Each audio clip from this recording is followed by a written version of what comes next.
Today, we're diving into a major development in the US government workforce. President Trump just signed an executive order, I've got it right here, mandating all federal employees return to the office full-time, ending remote work arrangements that have been in place for years. And this decision has been huge. It has fantastically weird implications for millions of workers, taxpayers, and even the future of work itself. So let's break it all down and I'll take a closer look at what this means. First of all, I actually printed it out and I thought that it was going to be like a really long legalese type of document. It's not. It's very simple. So I'm going to read it to you right now. Heads of all departments and agencies in the executive branch of government shall, as soon as practicable, take all necessary steps to terminate remote work arrangements and require employees to return to work in person at the respective duty stations on a full-time basis, provided that the department and agency heads all shall make exemptions for when they deem necessary. This memorandum shall be implemented consistent with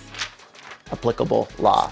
That's it. I'll link it down below if you're interested, but it's super short. But here are the facts that come out of that particular decision. As of January 20th, federal employees are being required to work in person at their designated duty stations, as I said before, and this impacts over 2.2 million civilian federal employees, 36% of whom have worked remotely in some capacity since the start of the pandemic. While agencies' heads can allow limited exemptions, these exemptions are expected to be rare. We'll see how that goes long term. For most employees, this marks the end of flexibility that they've relied on for years. A significant element of this order is the reinstatement of something called Schedule F, which I had to look up. And this classification redefines certain federal jobs, primarily those involved in policymaking, removing many of their civil service protections. Essentially, these roles can now be replaced with political appointees, which is very interesting when you think about where Trump is going to go with this one. When this was first introduced in 2020, it faced massive backlash, with experts warning it could lead to the politicization of the federal workforce. And critics say bringing it back now is a step in that direction. Another major change is a freeze on federal hiring. The government will no longer fill vacant positions except for jobs in critical areas like national security, immigration enforcement, and public safety, which is something that he really wants to focus on. This is expected to save money, but it could also lead to increased workloads for those who remain, possibly impacting the efficiency of government services. Let's talk about why this actually matters. Supporters of this order argue that bringing employees back to the office will actually improve accountability and foster collaboration and streamline operations. Elon Musk, who was recently appointed to lead the Department of Government Efficiency, aka DOGE,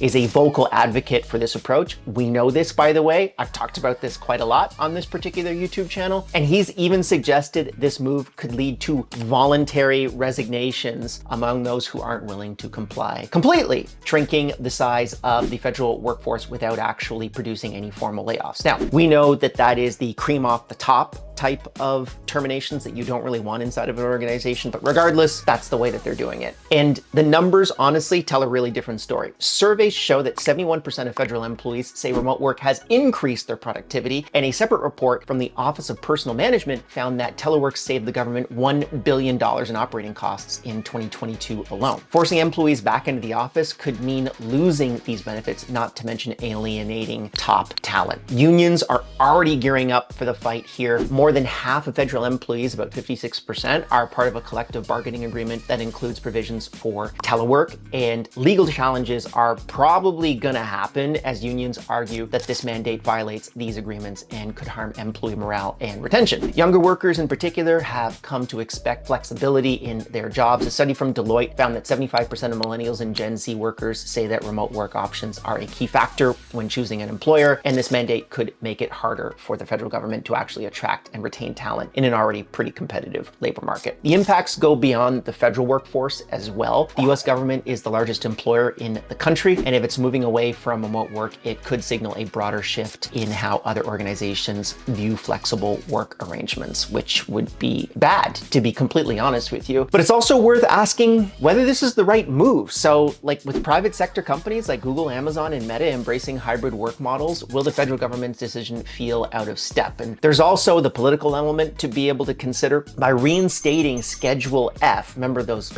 appointee jobs, the administration gains more control over mid-level positions than were previously shielded from political influence. And supporters argue that this makes the government more agile, but critics warn it opens the door to cronyism and a loss of institutional knowledge. So what comes next? Well, for federal workers, this means major lifestyle changes. Many have moved away from their duty stations or reorganized their lives around remote work, like pretty much everyone else since the pandemic. And for unions and labor advocates, this is a fight that will likely play out in the courts. And for the rest of us, it's a moment to reflect on the future of work. Will we look back on this particular moment as a reset or as a missed opportunity to embrace a more flexible way of working? Let me know what you think. I'd love to hear your perspective on this. And if you're interested in learning more about this, basically we just make videos about that subject. Check out down below, like and subscribe, and I'll see you in the next one.